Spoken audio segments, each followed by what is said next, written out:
would have been anywhere near the pond. She hated water.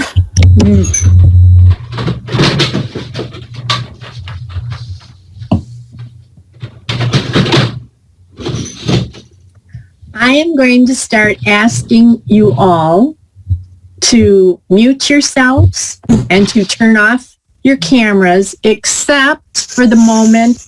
I'd like Brenda Shetterly and Debbie Vigas to keep yours on, and I'll explain why. And I would also like you all to switch your cameras, your screen, as we said, to active speaker view. So whoever talking takes up the majority of your screen. So if you would do that, and then we'll get started with our very short business meeting, as I promised. You're all going to turn off your cameras and mute yourselves. And if you have trouble muting, I'll just keep scrolling through and muting people. But Debbie, unmute. We're up to 111 attendees. Oh, wow. 112. 13. There's a flurry of activity on the front porch. Yeah. It always happens that way in a live meeting, too. There's late meetings on here. That's why I thought that's what you're about. So you're turning off your cameras. Don't worry about it. And you're muting. Except for Brenda and Deb for right now. How we doing? Hi. Still got a few. Where do you mute? Oh, okay. I'm staying on too, okay? Yeah, you're right, Kathy. You should. Thank you. Okay. Couple more have to turn off their cameras, but in the meantime, I'm Margaret Jelsma. I'm the president of Meadowbrook Garden Club this year. This is just started my second year, so my entire experience has been through the COVID and a totally different way of doing garden club. But we're very confident that this coming gardening season we're going to have almost a normal experience. So all of you ladies and gentlemen that have been waiting to rejoin us, now's the time to do it. As you've heard, dues for members are due by March 31st. If you don't get your dues repaid by that point, you become an inactive member, and then there's some steps to go through. And as soon as you're an inactive member, of course, you will lose access to the newsletter, and that is our prime communication tool. And as things change in the next couple of months, you all want to pay very close attention to the newsletter to get the info that we're going to be. I think I paid my dues, didn't I? Funny. I'm sure you did. $30. Mm-hmm. Okay, and as you heard, we had over 90 guests registered to join us today. I'm assuming all 90 aren't here yet, because if we only have 110 guests, there are way more than 20 of us or 10 of us as members. So I'm sure they're all still going to be coming in. But the furthest away was London, Ontario. And we also had someone join us from Oklahoma City, Oklahoma, and Sheboygan and Traverse City, and Maryland's in Texas, if Maryland was able to join us today. So we have now started becoming an international club. And now's the time for all of you wonderful guests, and thank you for joining us, to seriously consider really joining us and becoming members of the club. It'll save you that little $5 fee every time you come in to see a good speaker. And as someone said earlier, we have some wonderful speakers lined up for the rest of this season. So this is the year you're going to want to join Meadowbrook Garden Club. I have very exciting news to share with the membership. We have 2 new workers, enthusiastic workers. Brenda Shetterly. Brenda, would you say hello so your face comes on the screen? Hi, everyone. Can you see me? Brenda, yep.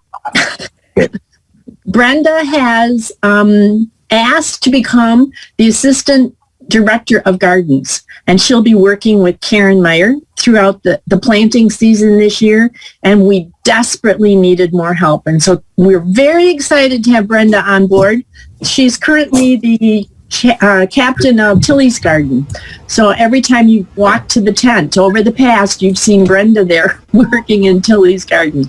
So thank you, Brenda. We appreciate your help. And everybody be nice to her. We don't want her to quit.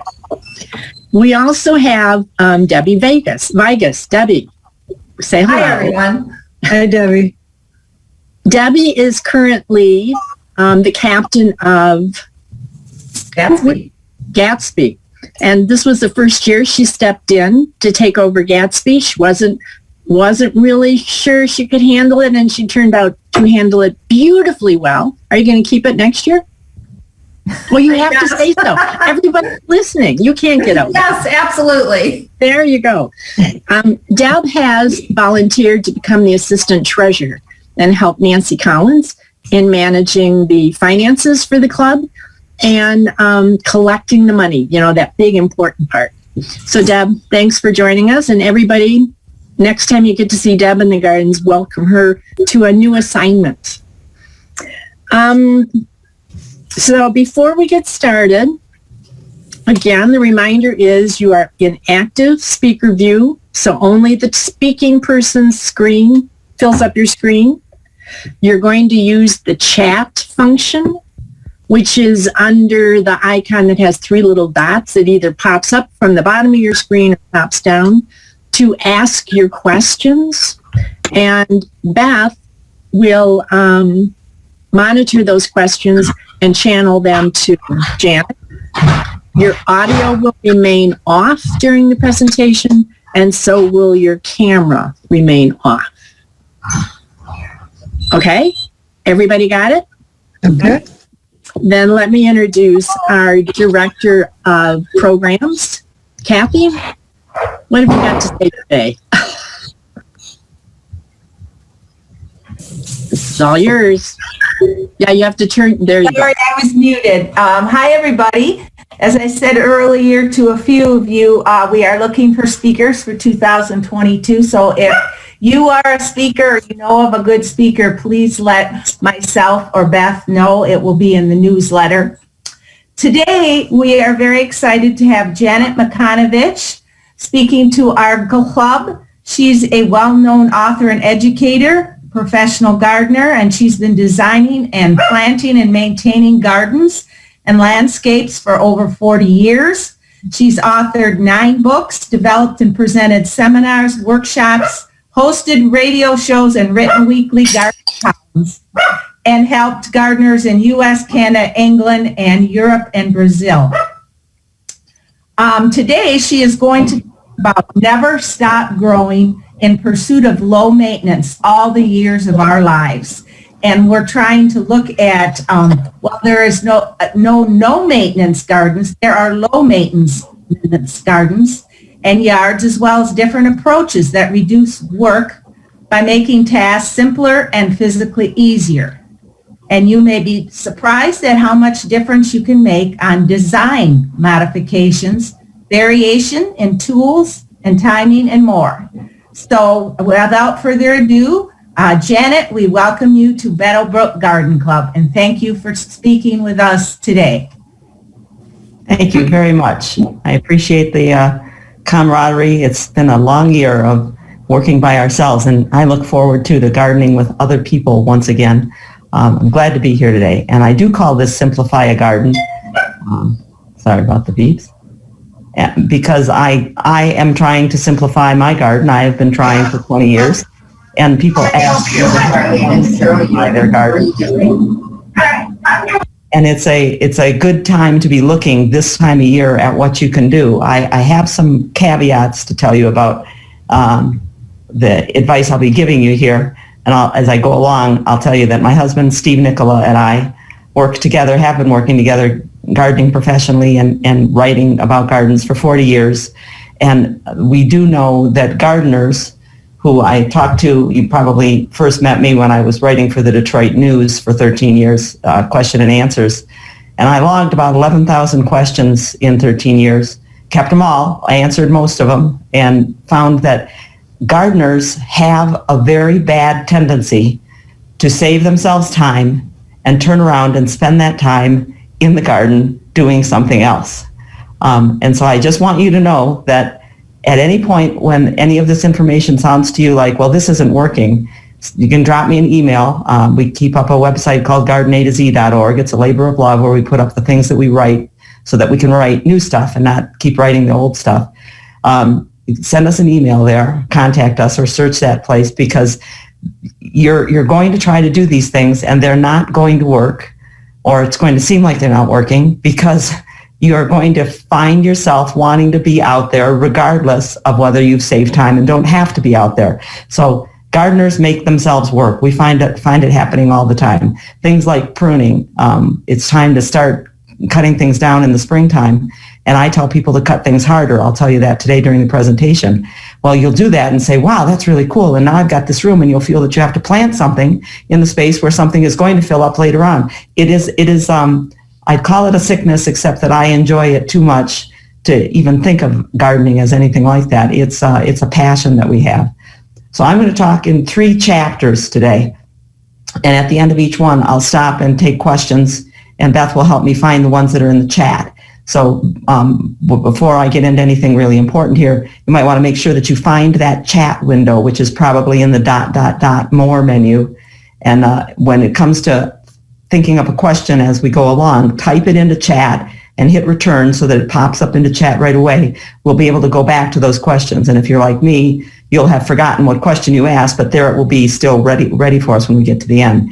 So I'm going to talk in 3 chapters, and probably the last chapter is the most important one, but it's only most important if you consider the things that I'm telling you in the first chapter to start with, because we need to put our minds on straight. In the chat window right now, there is a link that I put up that you can click on, and you can download then. It'll pop up on your computer where you can print it or save it for later. The notes that I'm using are there for you if you'd like to have them. You don't need them.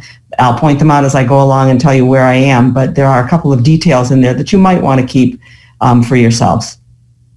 And that's where you can find those. I've lost control of my screen. There we go. So this is reducing work that you do. And it'll also save money, because if you reduce the amount of work you do, that can save you money. And my intent here, as I started on this program about 11 years ago, my intent is to make this work for people as we age and our abilities change. Because I've certainly been there with everybody else. When I started 40 years ago gardening, I had, I could show my neck, right? You know, those kinds of things. And time goes on to where now I really appreciate having that bucket next to me that I use to push myself up when I get up from the garden. So I do understand that abilities do change. I've gone from carrying my kids on my back to carrying the grandkids on the back, but I'm still working in the garden, and I intend to be there. I started out putting this presentation together thinking that way, helping people stay in the garden, helping myself stay in the garden, helping make the garden simpler and less work for people. And when I started here, where I'm starting with you right now. I started from a basis in reality that says, let me take a look at what's out there in my garden or in a garden that I'm helping someone in. I need to make sure that I'm getting things down to the lowest care that I can. And I looked at all of our records over at that point, about 30 years of gardening professionally, and brought out these numbers. If you have 100 square feet of lawn, it takes about 8 minutes a month to take care of that area. A tree or shrub or ground cover area where you have just shrubs and ground cover underneath them and maybe a tree there, that's 10 to 12 minutes a month to take care of. Annuals takes 15 to 20 minutes a month to take care of, and perennials 60 minutes a month. These numbers are from looking at records of gardens that I've taken care of, including my own, including that all of the time to assemble the tools, go out there, do the work, come back, and including time to go to the store, buy fertilizer or stakes or string, to order mulch. I put all of that time together for a season and then divide it by the number of months of that season. So this is an average per month. Most of us know that the average switches back and forth, but it gives you an overview of the kinds of places that are the least work in your yard in terms of amount of time that it takes. So that area of lawn right there to mow it, set a sprinkler on it, put fertilizer on it, rake it in the fall to take the heavy leaf drop off of it, maybe to get an aerator in there. All of that time is 8 minutes a month. And that 8 minutes a month is not only less time than the 60 minutes a month that it takes for a perennial garden, it also takes less experience and ability to take care of lawn. You can have someone help you do that without having to give a lot of direction, or you don't have to have a lot of confidence in what they know how to do, because it's just lawn. A ground cover area, the time that you spend on it is going to be heavier in the spring and in the fall, because that's when you're doing the pruning, when you might be taking out the leaves that have banked up against something that shouldn't be banking up. I don't take all the leaves out, but might do that. Every once in a while, every few years, we're going to be dividing ground covers in order to renew it and make sure that the ground cover stays healthy. We might be fertilizing, but that's what that time adds up to. The annual area, and this is 100 square feet, just as this is 100 square feet, but it's stretched out over a bigger area. That area requires most of your time in the spring when you're getting the ground ready and putting the plants in. And then for about 8 weeks while the plants fill in, you're weeding between the plants until they fill in. After that, it's watering time and less time. In a perennial garden, there is always something that needs dividing. There's always something that has run amok and gotten into everything else. There's always the current year's weed that's showed up for some reason and is getting into things. There are plants that overgrow because we tend to put in things that overgrow, and all of that adds up to more time. So if you just start from that basis, which is the basis I started with putting this together, and you look at things like, well, let's see, my family room is 15 by 15. And so I've got, 225, 250 square feet in my family room. That's about the same amount of space that I have in the area underneath the tree next to the patio. You can say, well, then that 250 square feet that I've got out there, that's shrubs and ground cover, is going to take me half an hour a month on average to take care of, with most of the time in the spring and the fall. Is that okay? Is there a chance that I could make that area smaller and turn some more of it into lawn, which is easier to take care of? Or is that okay, and part of it is a perennial garden, and I can cut out the perennial garden part of it, move it elsewhere, and make that area be all ground cover and shrubs and easier to take care of? The same way you can look at how big your garage is and translate that into an area in the yard. Google Maps is great for being able to picture your yard as areas as big as your rooms, so that you can figure out how much space there is involved in them. Some communities also have programs through the building department where you can pull up your lot, and you can actually take a little tool on the side and draw a box around an area, and it will tell you how big that area is. I'm pretty sure that Troy and Rochester have that ability. So it's nice to be able to think and say, well, what have I really got out there right now? I'm going to add up how much time I spend on that ground cover area and how much time I spend on the perennial garden area back here that's about 110 square feet. And you say, well, shoot, so on average, I'm spending 4 hours a month out there where I must be out there doing something. Could I cut that down to 2? Could I cut that down to 3? And I encourage you to do this, to actually think about how much time your garden requires of you, and set yourself some kind of a goal that says, I'd like to change that by this amount. Because if you don't set that goal, and if you don't have an actual number in your head, by the end of the year, when you have saved yourself time, but you've opened up a new garden because, well, I was out there one day and had nothing better to do, then you'll be able to say, okay, so the new garden is entirely my savings from these other areas. That sounds a little convoluted. This is drawing the boxes on some of the outlines to get your square footage. It's important to think what you're trying to do, because we are so wrapped up in our gardens that we do just keep doing things like that. Once you know how much time you spend, then I said, okay, now we need to help people find how to get that work done, because spring help is most important. Most things take more time in the spring. Some things take more time in the fall. So that average on the perennial garden, for instance, it's going to be 2 hours a month for 100 square feet in April, whereas it's only going to be about 15 to 20 minutes in August, when all you're doing is cutting back things that have already bloomed. So you need help in the spring. So now is the time to get yourself help in the spring. My husband and I have always it didn't start out that way, but we've always leaned on the kids in the neighborhood. It was our kids that we didn't require that they helped us, but we would ask them to help us on certain things, and their friends would help. As they got to be teenagers, that got to be much more help. But when our kids grew up and went away, we had the next generation of kids in the neighborhood, there's Sydney and Mackenzie here, who were interested in our garden because we had a garden. We didn't have lawn. We had places that were fun for kids to play and a pond to attract them. So they came in and helped. And over the years, we've had quite a few that have helped like that. We're in a new house now. This is our 5th year now in a new house. And because our grandkids live just down the street and our grandkids are in and out of the house, it means other kids feel free to come to our house, and we're beginning to get help from other kids too. Cody out in the snow planting bulbs with us. So see what you can do first to get to the place where I started this presentation, which was figuring out how much work you actually have to do and whether there are some places where you could cut it down. Think about where you can get help. Think about those people who have ever said to you, I never know what to get you for Christmas. You can say, well, for Christmas, would you get me one Saturday in April where you'll come over to my house wearing your jeans and willing to get dirty and just help me do the things that need to be done, because that's when you really need the help. Do that first, and then choose the types of things they're going to help you on. I'm not smiling in this picture. I'm grimacing because I'm working a power post hole digger to break up a deep compacted layer in this garden. And it's not a nice thing to do. It's something that I decided after doing it once. I said, this is something I would like someone else to do. And be firm about that. I would like someone else to rake up and wheelbarrow stuff away. And when someone comes and you've got a bunch of heavy sod or whatever that wants to help you, and you think, oh no, I can't ask them to do that. Ask them to do that. It's something that you don't want to do. Have it firmly in your mind that this is where I need the help. And do think about, I think about money in terms of how much it takes to take care of something, because I have to write bills for people, or I had for a long time written bills. And it's easily 100 square feet of perennial garden can cost $200-300 or more in labor.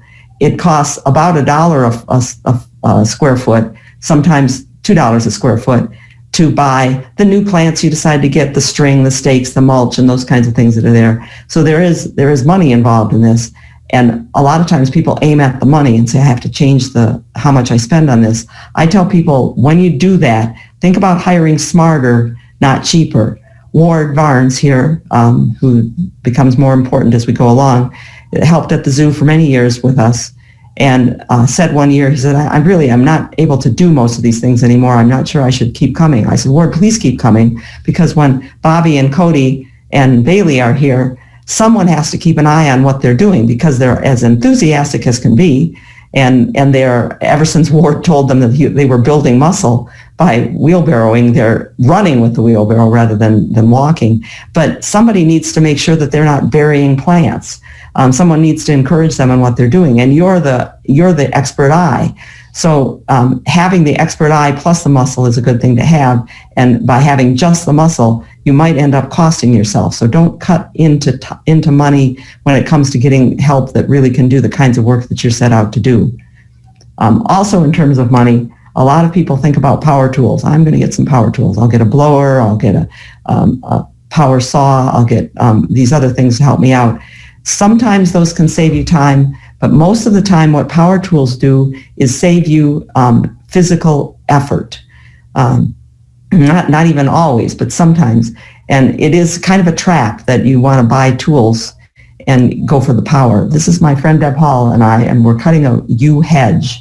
We've put my fork, we've stuck it into the ground here, halfway along the hedge. Deb has as much space to do as I have to do, and I'm cutting with hand shears, and she's cutting with a power shear.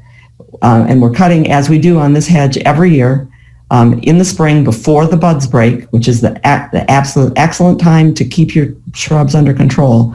We're cutting it down to the level we want it to be, and she's cutting with the power shears on her side of the fork. I'm cutting with hand shears over here, and we're not running, but we're looking to see who takes more time to do that. And she's cutting, and I'm cutting, and when we're done cutting, we end up after we cut with the shears, then we both by hand are thinning the plant, because you can't just shear repeatedly. You can, but if you do, you'll have a very unhealthy hedge in a matter of a few years. you need to reach in and thin branches where you're reaching in and taking some branches further in. And that has to be done by hand. So then we go over by hand and do the thinning. And when we're done at the same time, because we think when Deb is working with the power shears, she has both hands on the power shears and has to go back over the shrubs after she's clipped to take out the clippings that fall into the hedge that will just turn brown and keep things from growing inside and look awful. She has to take all that stuff out. Whereas clipping with the shears by hand, I can let go with one hand and swipe as I go along and clean up.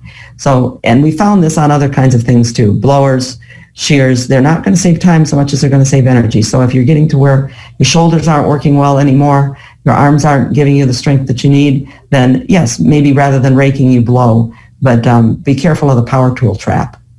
This, by the way, is that hedge in July of that year. It doesn't grow crazy. It grows evenly when you cut it before it breaks bud. You don't have those antennas sticking up all over the place. And we do not cut this hedge again until the next year, at which point it looks like what you saw at the beginning. So we're saving time by cutting at the right time rather than cutting once things start to get active. And myself, I use the hand tools. I still stick with the hand tools. I'm beginning to work more on hedges with using a hedge clipper just because of the wear and tear on my elbows and shoulders.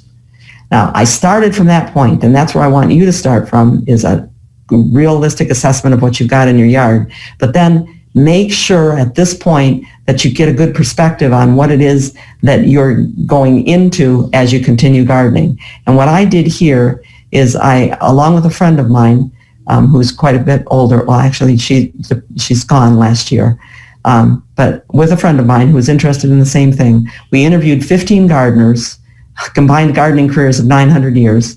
We looked for people over 75, still gardening for themselves, still physically able to do what they wanted to do out in the garden by hook or by crook. And we interviewed them, asking them, why do you do this? How do you do this? How would you suggest to other people to do this? And I put their ideas together for you. So I first met Burdette when I first started gardening. She gave me rows out in her farm where I could grow things to sell at the farmer's market. Many of you might have seen her at the Pontiac Oakland Farmers Market, where she sold for many years the sheepskin products that she made from the sheep that they raised and all of the dried flower arrangements that she made. She retired to northern Michigan, where she continued to make things and sell, and continued gardening in her own garden until 92, and then moved to her daughter's garden for the last 3 years. This was her house up north. This was Burdette at 89 while we were cleaning up the garden in the fall. So she and I went and interviewed people and asked these people, you don't need to know the names right now, but we asked these people about what they did. There was only one person there who was under 75, and we let him in because of the disabilities that he had qualified him for what we were doing. They told us these 5 things that I'm going to tell you right now. And when we put all the interviews together and looked at the things they said, when they said them, and the emphasis that they put on them, we put them in that order. So, for instance, they all said something along the lines of keep a good perspective, don't fret. It's on the left. I'll come back to it in a minute. They all said that, so we made that number 1. Number 2, number 3, number 4, number 5. I'm going to go through those now. And for the rest of the detailed the detail level that I'm going to take you to later on, I want you to keep these perspective. They said it's very important, no matter what you do, that you have the perspective that you don't own this garden. You do not own a garden. It's a stewardship. You're in charge of it, but it's a living entity on its own. It's going to decide what to do, and you have to accept that. This garden is alive. It's doing what it's doing, and it's always going to be doing things different than what I thought. You have to keep in mind that you're doing this because you want to be out there. Frank wanted to be out there, even after he broke his hip falling off the porch, waving at the UPS guy and had to use a walker for a while. He said, I have to get out there. That's what's important, and keep that in mind, that you love the flowers. It makes your heart beat faster just to look at them. Or that it's my child. I can't just abandon it, just like Jackie offering her friend's goldfish or koi to people. You can't abandon what's in the pond or what's in the garden. And so that means don't fret about stuff. Don't say, oh my gosh, it looks awful out there. Don't do that, and get past that point. don't worry that you can't remember the names of the plants anymore. Mark said, I used to know the names of all those things, and now I can't remember them. Don't worry about that. Just appreciate the days and the seasons that you go out there. Enjoy seeing that things grow. Even just weeds that are growing are marvelous. And don't stop. Ginger said, don't ever stop. Ginger's garden is over 2 acres in South Lyon, and it's one woman's garden. She sometimes has some grandkids that are helping, but it's one woman's garden, and she takes care of it herself. Catherine has scaled back as disabilities got into her eighth decade, and she said, your body says your heart says you want to go, and your body says no. Here are the things you do. So I'll take you through those things that you do, and help you understand that perspective is what they all said was most important. That no matter what else you did, keep that perspective. And as Mildred said, don't feel bad telling people how you want things done. Recognize, said Virginia, they're not going to do it exactly as you do it, but don't feel like you're being some kind of a bossy person telling people how to do things. I will tell you that all the people that we talked to were just as unfirm in what they were saying as we are sometimes. Virginia told me, except they won't do it. Don't be such a perfectionist. Let people do things differently. But when her arborvitae hedge, right around the corner from where you see her standing here, her arborvitae hedge was getting too tall. She mentioned it to her son, who came by once a week to do things on her list. He said, I'll bring the chainsaw. And she thought, oh no, I can't let him just chainsaw it. That's not how you cut arborvitae. So Virginia, at this time, at that year, cut this arborvitae hedge. You can see this thick stems that she cut back to the little green nubs, because she knew how to plant, and so even though she says don't be such a perfectionist, she was still out there doing things like that herself. She said, lower your standards. We were looking at a particular plant at one point, and she said, I've been fighting that weed for 50 years, and I realized one day that it's really kind of pretty. Virginia worked out in the garden with us till she was 101. This is the plant that she and I were looking at, the bishop's weed. And she said, it is kind of pretty. I said, yes, it is. And it needs to be put in a place where it belongs to be. She said, well, we need to rescue the iris from it. I said, we don't need to get it out of the iris. We need to get the iris out of it. Give that space to the bishop's weed. Give the bishop's weed and the hosta and the perennial geraniums over here, hosta, let those guys fight it out. We call it, my husband and I, see who wins. They're all plants that can hold their own in a space or that can spread to the side. Let them mix it up. The iris that can't do that, we can take them out, clean the roots, put them in a smaller area somewhere where you can appreciate them, and then you don't have to look out here and worry about your iris, your poor children, getting overrun. We did the same thing at Burdett's house. This is a walkway that her husband put in that she said, we never did make those stairs right. I said, well, that's all right. We're going to deal with those stairs this way, where this was all garden when we got started. I said, we're going to draw a line, Burdett, on this side. We're going to draw a line over here and say the garden stops here. Everything beyond there is no longer your garden. You're not even the steward of that garden. It's entirely on its own. We're not going to weed that area. We aren't going to keep things from spreading into that area. All we're going to do is keep things from coming into your garden area here. And we're going to keep the bishop's weed on this side of the path. There's a nice barrier to keep up there. And we're not going to worry that the bishop weed mix it up with other things here. This is now a ground cover area, not a garden. As long as we keep out the weed trees, that area takes care of itself. If you do this see who wins, Wil Strickland calls it choosing your weeds. Watch what does well, plant a lot of that, let the plants fight it out. And that includes choosing your weeds. Some of the weeds that he uses are some of those annuals that seed themselves around. Perilla, Love in a Mist, Sweet Alyssum. I use the shorter things. I don't use the tall seed arounds like Cleome, but things that will fill in on their own are the things that you want to use as your own fillers. And while you're working on this, one of the amazing things that we found when Burdett and I sat down and put all the notes together, wrote them all down, and you can look at our notes, that you can download those from our website if you ever want to do that. We laughed because we realized that not one person had said aloud to us, make your own garden smaller and go someplace else and garden with a group. But every single one of the people, there's Catherine Connolly right here, was working in another garden with other people. Catherine, a retired special ed teacher, worked in a a program called On My Own, where differently abled adults who would live on their own but needed some help had a garden together, and they gardened together. What that does is if you garden at Meadowbrook, if you garden at your local library like I do, if you garden at the Detroit Zoo like I did for 30 years, you have a group of people with all different abilities, and yet it's all your garden. So it didn't matter anymore that Ward and Lorraine couldn't physically do some of the things that we wanted to do there. It was still their garden. They could do what they could do. So Ward is pole pruning along with Phil there, and other people could do the things like climbing it back and forth over the fences that we had around the gardens. And it's everybody's garden. So you make your own garden smaller and continue gardening with a group. They all said, take care of yourself. And I know you're doing this. You wouldn't still be gardening at Meadowbrook or be interested in gardening in the middle of winter like this if you weren't doing this. But talk to people about what you do. Take care of yourself. Go out every day. Exercise. Sit down. Virginia told me one time that her limit was 2 hours. She said, I can work out there for about 2 hours, and I know that's my limit, and I go in. And yet, when I was out there working with her once a month, I'd be out there for 8 hours, and Virginia was out there with me the whole time, but she would be sitting when she wasn't working. And Burdette was always starting things from seed.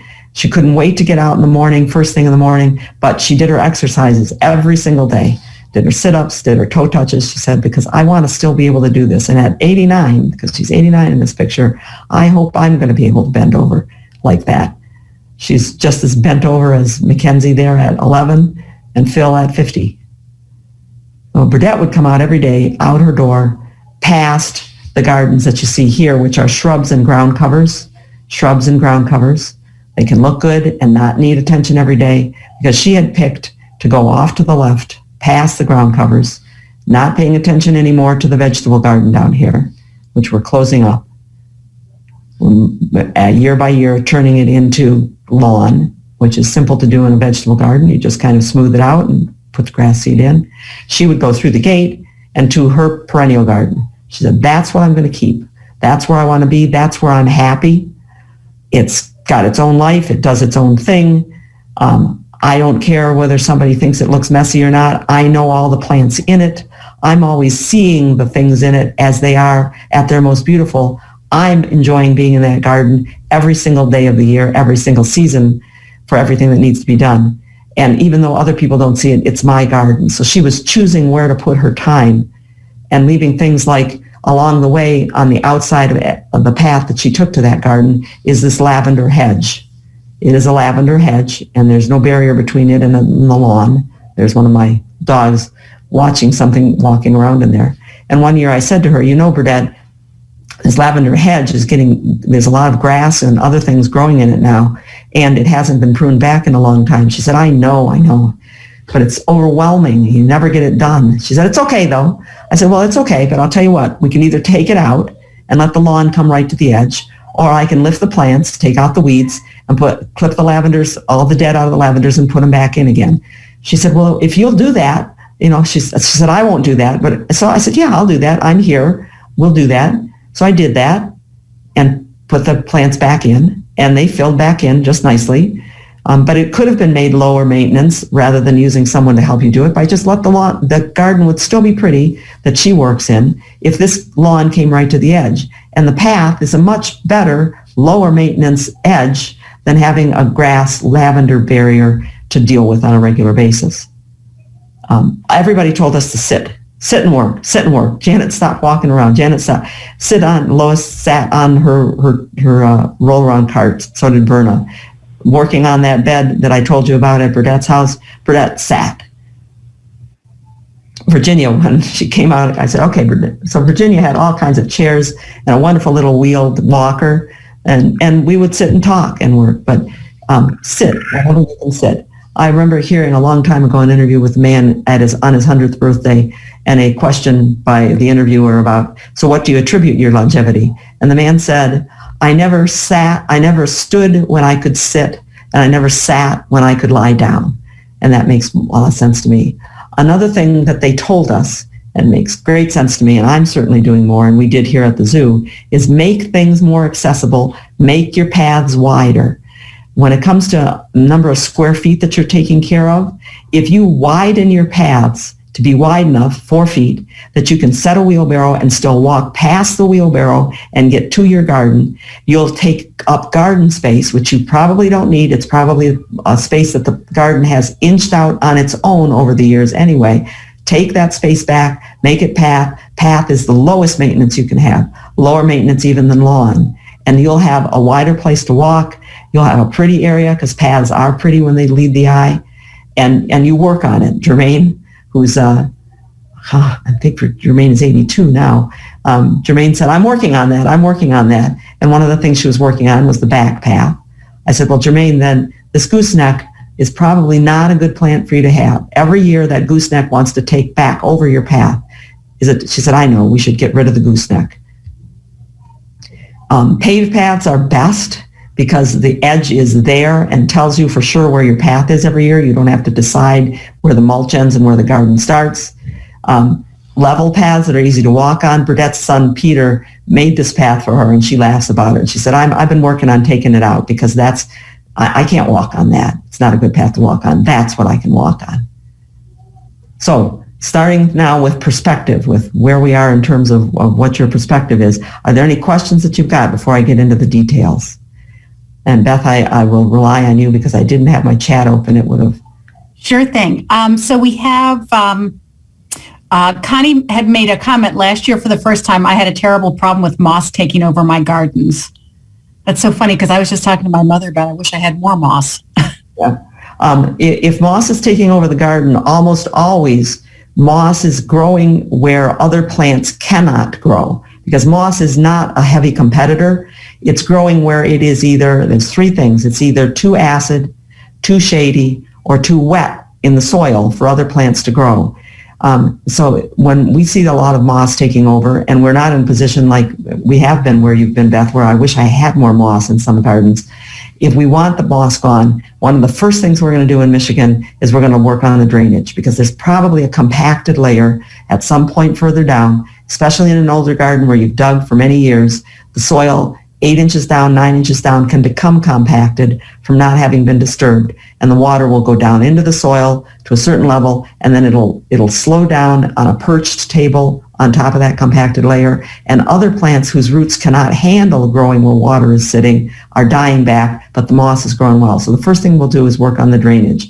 Then the second thing in Michigan that we'll work on is pruning the trees and shrubs that are above it, because it's probably cutting out too much light and other plants can't grow. And then the third thing we do is do a soil test to see if the soil, for some reason, has become very acid. That's more of a problem where we work in Massachusetts or in New York, on the east side of New York. There, where they're more of a granite underlayer, they can get more acid soil. That's rare here in Michigan. All right, thanks. The next question is from Kathleen, and she says, previous owners at our house placed landscaping rocks around the house. Yuck. Yes. And I can tell by your face you feel the same way. Do you have any advice about where to dispose of them? I am not going to be very helpful here, because this is one of the biggest bugaboos that I have about modern gardening. I help a lot of people figure out what to do with gardens, so I'm seeing a lot of houses being turned over now to younger gardeners, taking them over, and these gardens have had landscape fabric and rocks put down. In some cases, layers of landscape fabric and rocks put down, where people decided that that was the way to control weeds. It is not, and it is now a problem where we have what's essentially nuclear waste. No one wants the rocks. No one wants the debris. We end up having to rent a tip, one of those containers that they deliver to your house from a truck, and we just dump into it rocks and plastic mixed together, and feeling very bad about doing it that way, it goes all off to the landfill, because there's nothing else that we can do with that, and it's terrible. There is one house that I know where we decided we're going to make a garden for the new couple that moved in. It's a young couple. And we went to cut out the sod and make a new garden. And I thought, well, why can't I cut through this sod? And I found that there was landscape fabric underneath the sod, because they had just sodded right over what used to be a garden that had been put under landscape fabric and mulch. It's a plague.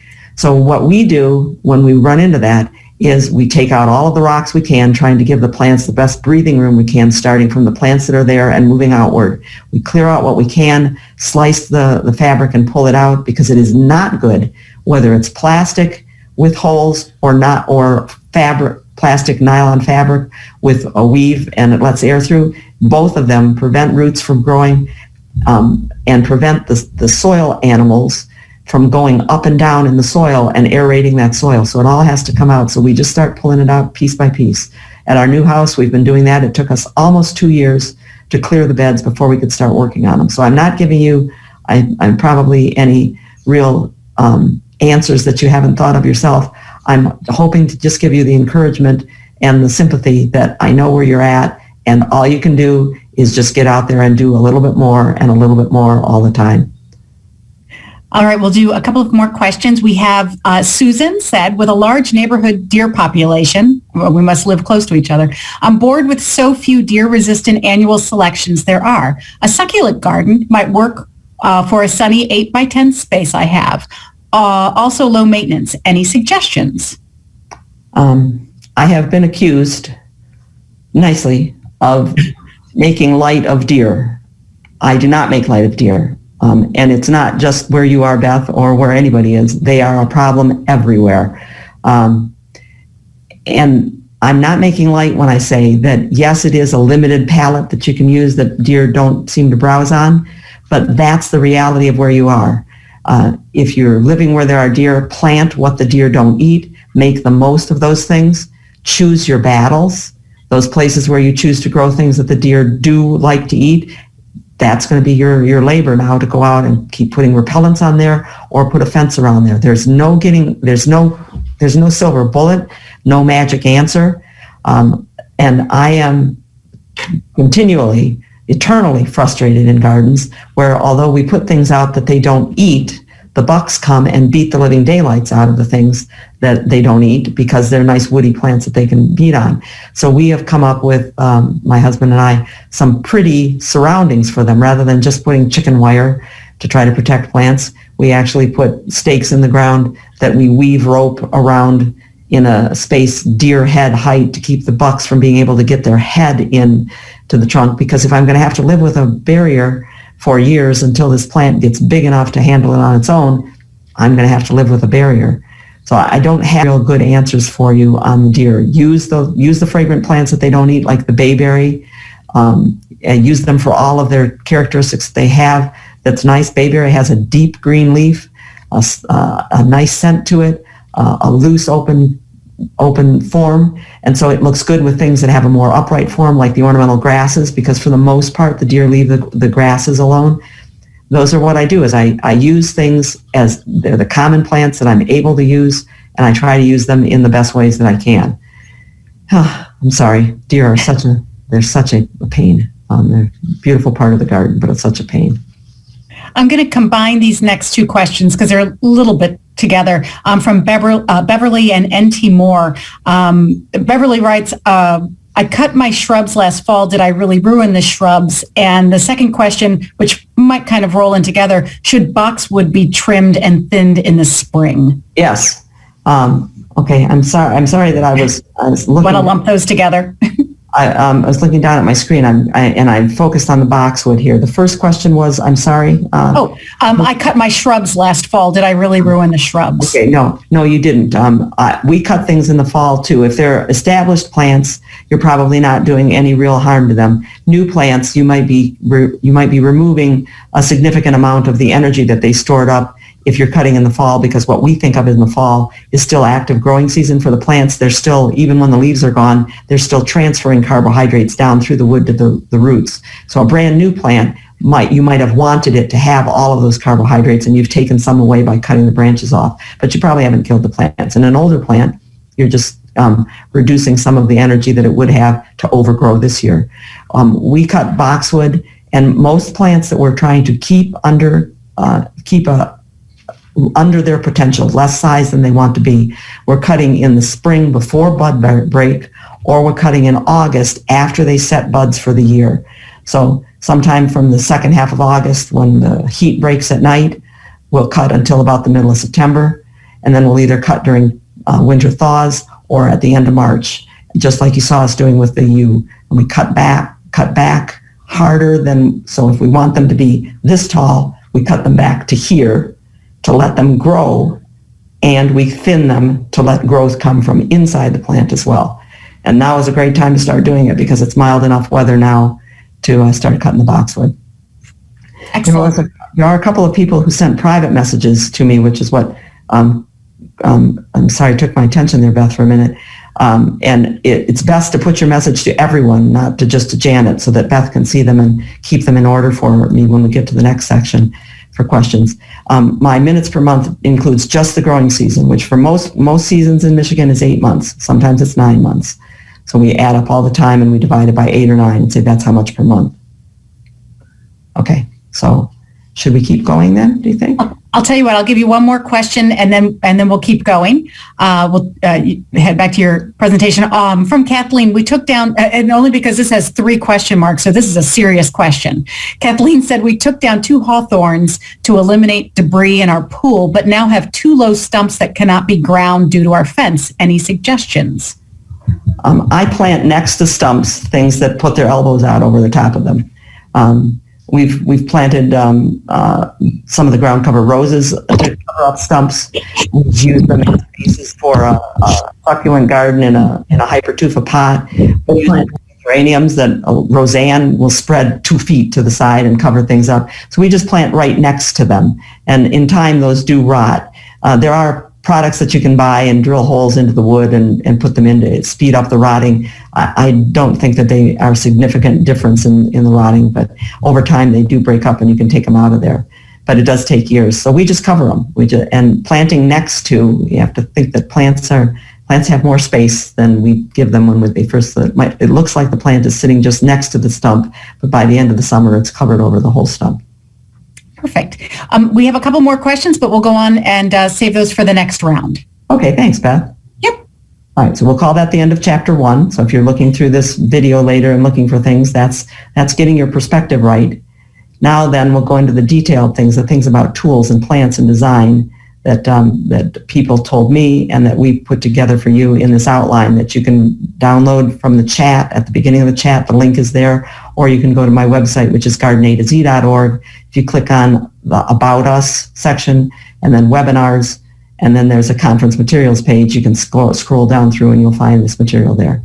One of the things that people told us after getting their head straight, one of the first things that everybody said was good tools. Take a look at your tools. And for me, I'm going to lump a lot of that into use sharp tools. Most of what we're doing is cutting. This is a pruning blade.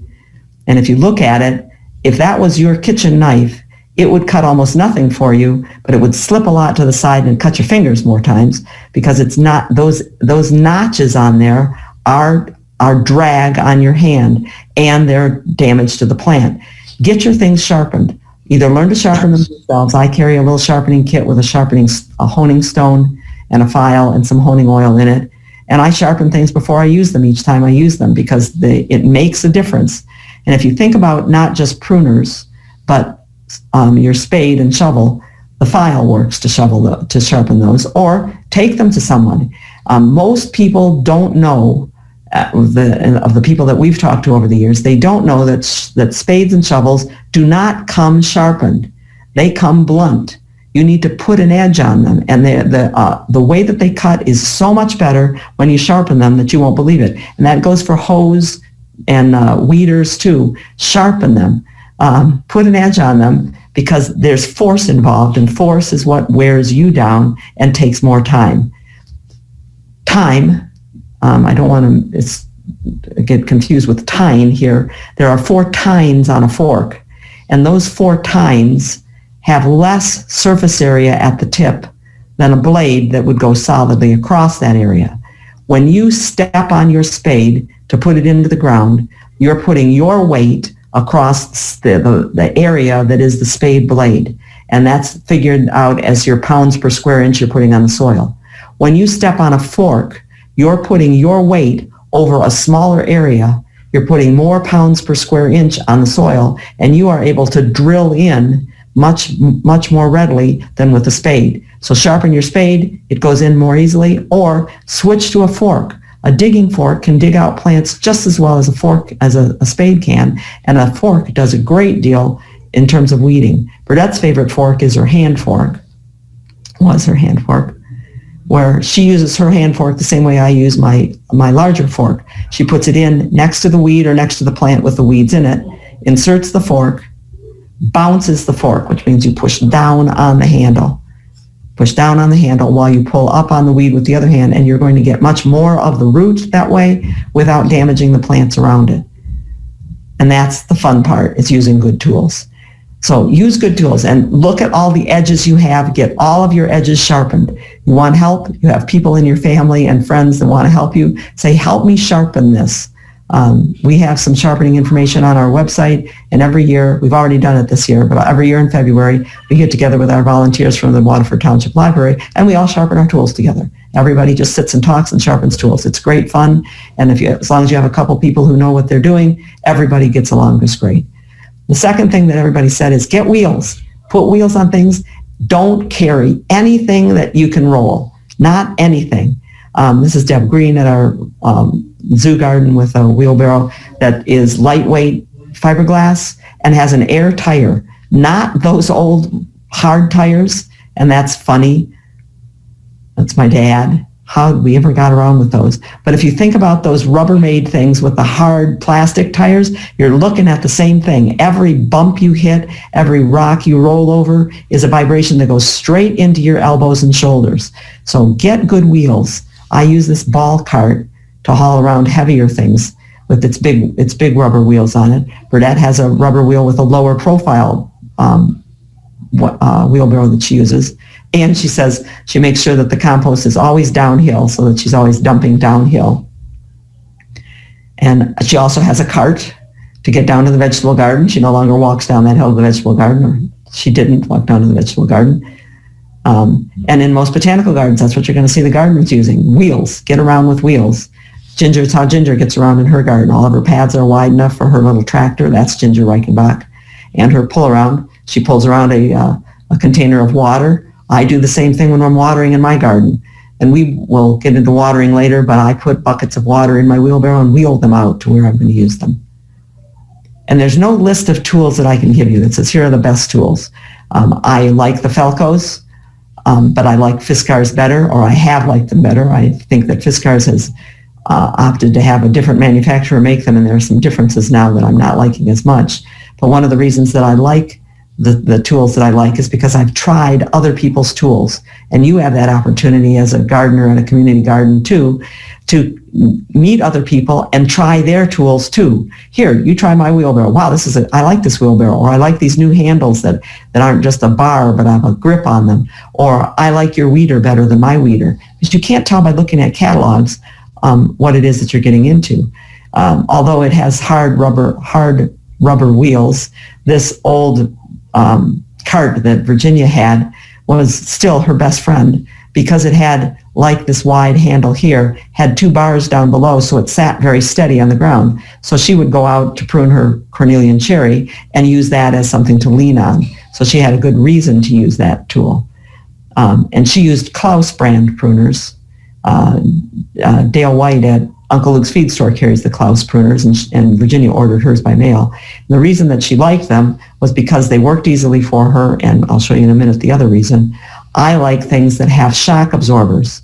Hedge shears, loppers should have shock absorbers where they come together. If they don't, then your elbows and shoulders are being the shock absorbers for that 150 or 200 strokes that you had to do to prune that hedge that you're pruning or lop up that shrub stuff that you're doing.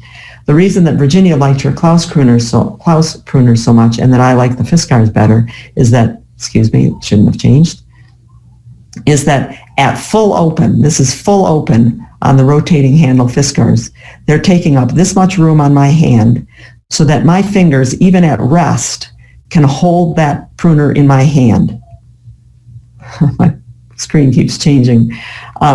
Other pruners at full open are all the way out to my fingertips. In order to hold them in my hand, I have to keep stress on my fingers.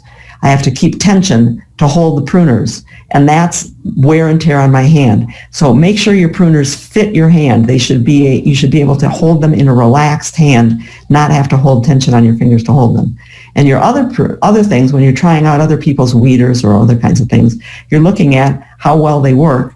These are this is my favorite weeder on the left. On the right is one from a wannabe company that took over after they stopped making these by Smith & Hawkins.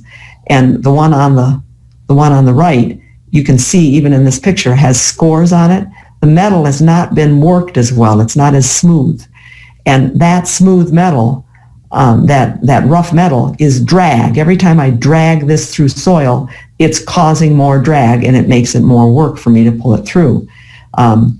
This was a DeWitt pruner.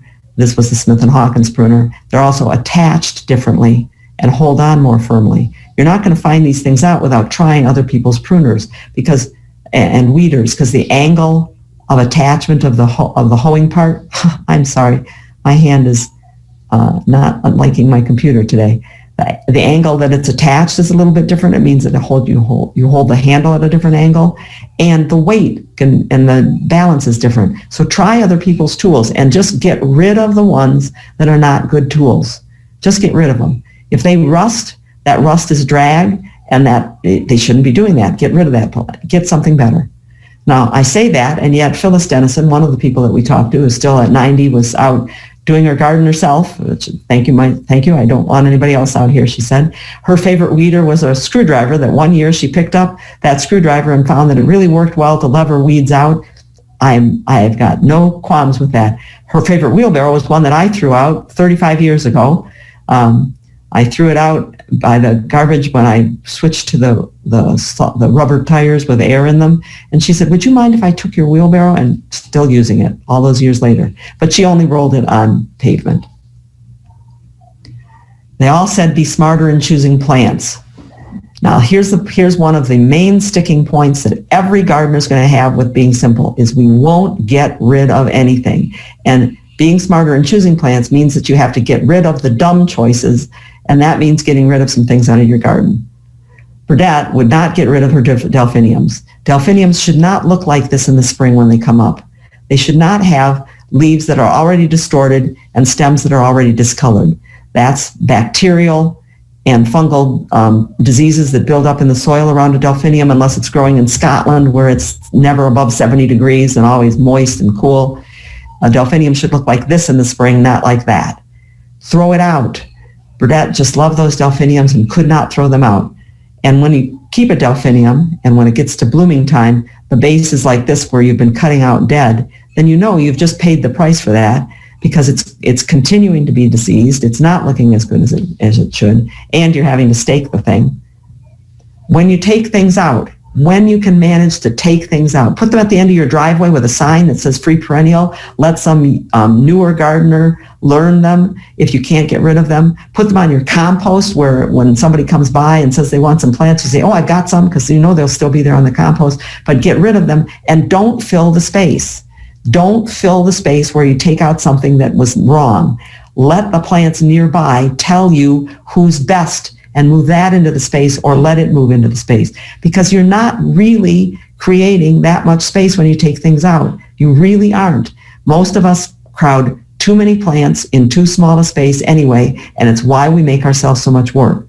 There is a perspective that says that planting the plants real close so they crowd into each other means you use less mulch and you weed less. To a certain point that's true, but not when you've got plants that have muscle, because they're muscling in on each other and preventing other plants from having the young, vigorous growth that's most healthy.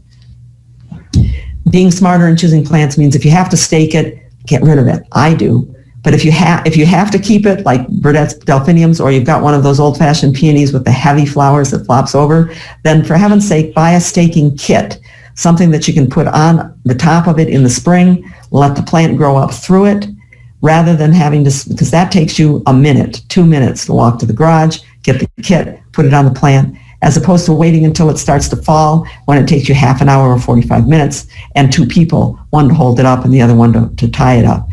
If you don't have staking kits, the branches that we're cutting, these are thinnings from burning bush.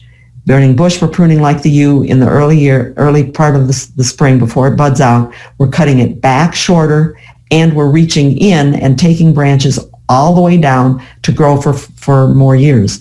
This is 1 year's growth. This straight piece on this burning bush branch is 1 year's growth. allowed to grow for 1 year. It then the next year branched at the tip, and this was 1 year's growth, all of this part out here. So by cutting it back all the way down below here, I cut it back by 3 years. And I do that thinning first. I take out the old wood 3 years down, then I cut the whole what's left back shorter.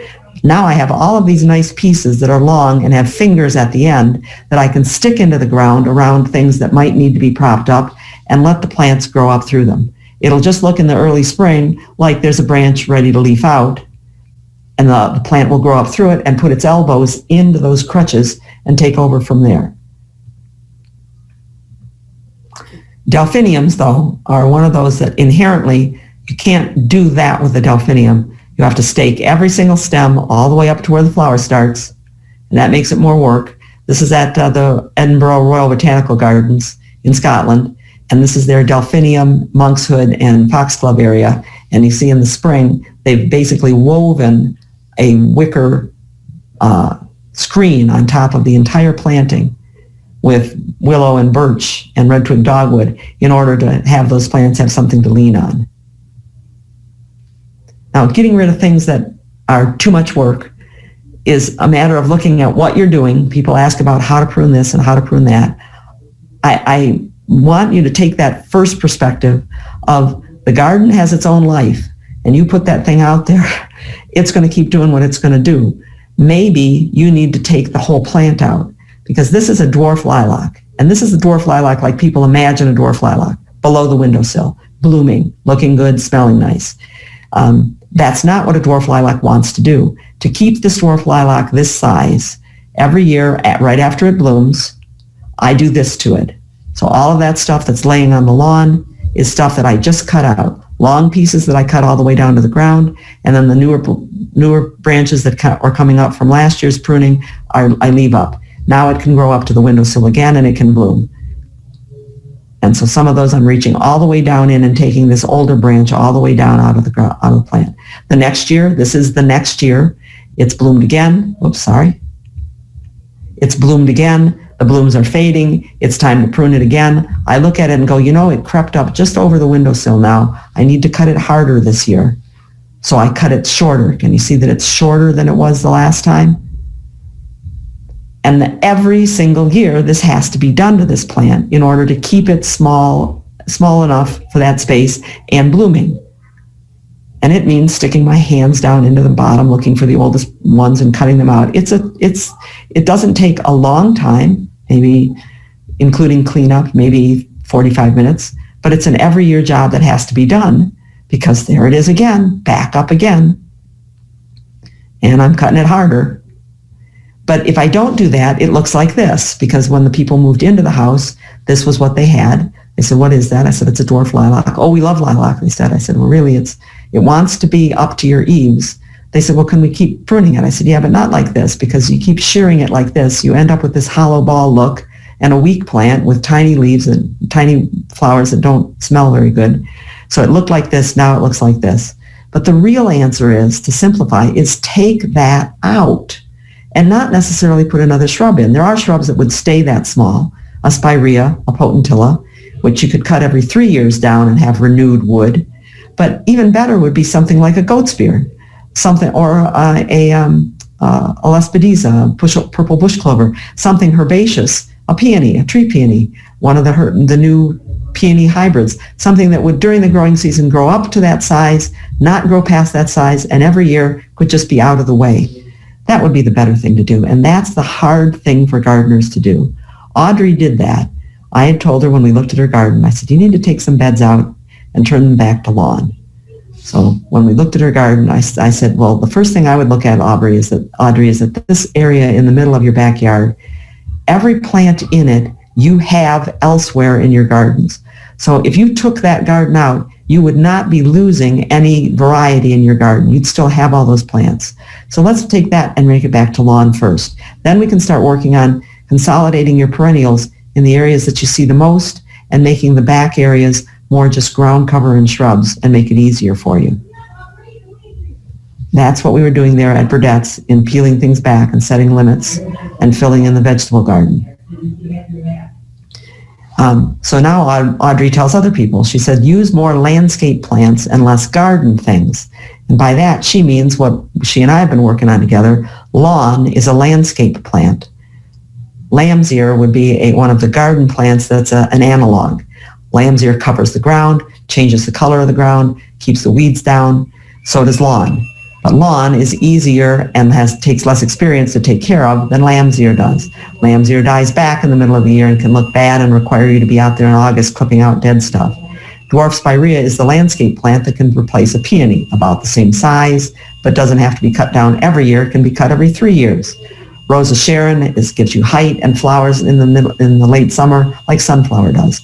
So think about whether you can change things in your garden to things that take less work and get rid of the things that take more work. In doing that, you're probably going to be choosing more natives, more drought-tolerant things. Be careful of the drought-tolerant things. Lavender is very drought-tolerant, but lavender, like many of the herbs, is a Mediterranean herb that wants a dry, moderate winter, and we don't have that. We have a wet winter, and they don't do so well over the winter unless they're by a place where the water drains away and they can put their branches on a warm, reflective surface. Some people have a problem with myrtle. It's a non-native, it's invasive, it gets into the woods. I tell people then please don't plant myrtle any place if you're near any natural areas. But if you've got a bed that is myrtle and is taking care of itself, then adopt that. Say, that's good, I'm glad that you are, and let it take care of itself. You want those things that can resist disease and take care of themselves. At Burdett's house, she planted thyme down here. She said, I'd like a thyme lawn rather than lawn. And after planting all she had, and she had one flat left, Sam, her husband, rototilled a row up here, and she spread the rest of the thyme out in there. Now we're going to look at the thyme just planted the year before. And that thyme is now going to spread because this is a sandy, dry hill in northern Michigan. It's north facing. It's a great place for thyme. And this is now 9 years later. If you can tell, the texture of the lawn is not lawn anymore. This is all thyme. It's all spread because it was the better plant, and we can give it time to spread. No pun intended. It smells good. They don't mow the lawn except about every month. Here in the wintertime, you can see better because thyme, now you're looking at the branches and the leaves all turn dark. You can see how the thyme has spread. So use those kinds of things wherever you can to cover the ground. Modifying the design starts with getting design help. Hire somebody or ask somebody, just an objective view from an outside view from someone else who knows plants, to map out some steps and say, you could do this or you could do this. Other people see possibilities you don't see. I told Burdett, who wanted to plant something up by the house when they built the house up north, I said, Burdett, from the perspective coming up to your house and from the road, because of the hill, you really don't see close to the house well at all. You need to put your garden out a way. So put it out and make sure that you just use ground covers and shrubs so that it's easy and takes care of itself. And so that from the road presents itself as you come up the driveway. You see that area and elsewhere. Helping a friend, myself, helping someone with our objectives of simplifying the landscape and reduce the maintenance overall. I gave her many pages of findings, including things like this.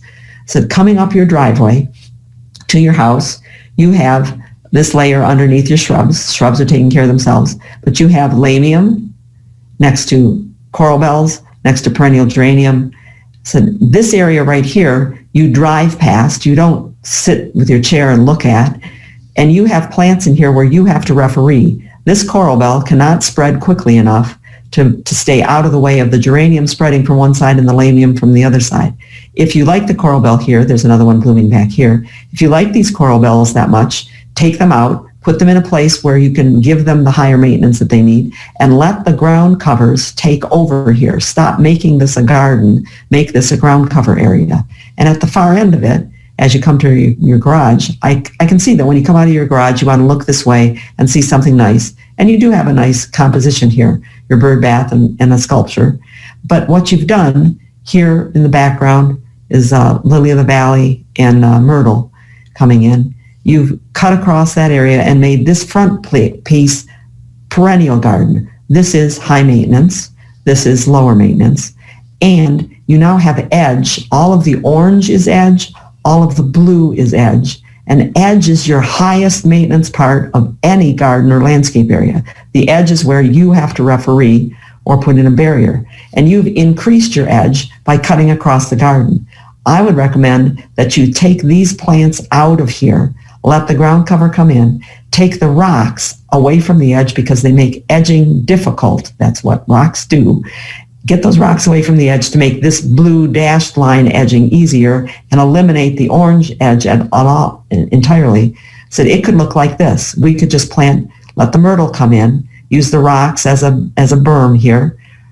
You could keep the rocks on the edge if you'd liked to, but make your edge come further out, or get rid of the edge. You still have a pretty composition to look at.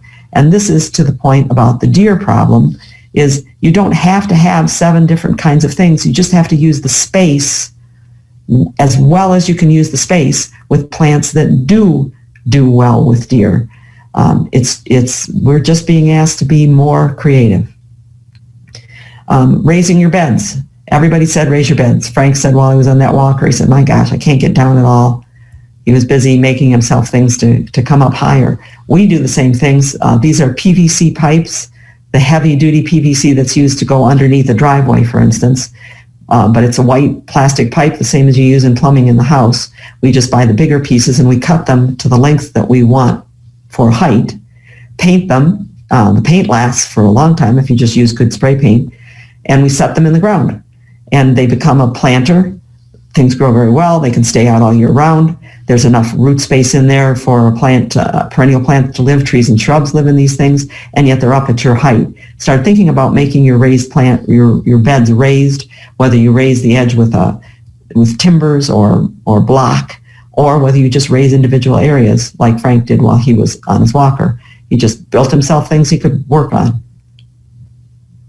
Catherine, who kept finding more reasons why she was not able to work, physically not able to be working in the garden anymore, still wanted the garden. She said, use things that are not plants, non-plant material for color, old bird feeders and bird baths. You have to give yourself permission, this is that perspective thing, to not fill them, to use them simply as something to look at. You can do that. You can use the old bird houses and the old bird baths. And don't worry about filling them. Don't worry that the squirrels get into them. Put them out there because you want to look at them. Sculptures work that way. Benches work that way. We never sit on our benches. We never sit on our benches. They're there for us to look at, and they take up space. And in this that used to be a perennial garden in Catherine's front yard, the space is defined here around the bench, 2 pots of geraniums, and we're all taken care of. These are ephemerals, Virginia bluebells that come up and then go away later in the year. Blue benches. There's a blue butterfly bench in Virginia's garden. Use containers for color. And yes, we all think of planting containers like those beautiful containers at Meadowbrook with annuals in them. We think of the flowers as the color. But in Wil's case, he's talking about use the containers for color. Even if you don't have anything in those blue containers, they're color. That's why he painted the furniture blue, is because I've got all of this color out there. Choose your containers for color, just like we choose the paint on our house for colors. Or in Wil's case, when the Dutchman's pipe vine died back in some construction that was happening on the house, he decided, I'm not going to cut the vine off. I'll just take off the side branches and paint what's left blue. The terracotta is a color. When you combine it, you've got terracotta color that you're showing. Color. There, that's what you've got out there. Design aspects, besides making your paths wider, make water more accessible. And that means in Burdett's vegetable garden, 55-gallon drums where we could dip water and give it to the plants, or soaker hoses that you put through the gardens, not hoses that lay on the ground. They are tripping hazards to all of us. They are wrestling challenges to everybody, no matter what age they are.